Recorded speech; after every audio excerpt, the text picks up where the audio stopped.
आज एकादशीको दिनमा हेर्नुहोस् यो मल्ला जलजलाको वारीबेरीमा तोरण टार्ने एकादशी महात्मा उद्यापन विवाह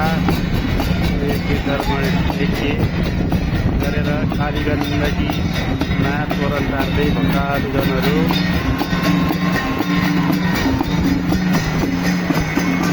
र हेर्नुहोस् यो चाहिँ वारी पारी म्याग्दी वारी पर्वतको सङ्गममा यो चाहिँ म्याग्दीको खुल्लामा पारी देखियो र हेर्नुहोस् यो फुलको तोरण तारिरहेको पारी तीनजनाले चाहिँ तोरण तानिरहनु भएको छ। थोरै घामको छायाले गर्दाखेरि राम्रो देखिएन। यो चाहिँ काली गण्डकी यो म्याग्दी हुँदै बग्ने काली गण्डकी म्याग्दी खोला र काली खोलाको सङ्गम हो। यसैमा आज एकादशीको दिनमा सम्पूर्ण तीर्थालुहरू आउनुभएको छ र हेर्नुहोस् यता चाहिँ भजन गाइरहँ यता भजन गाउनु भयो।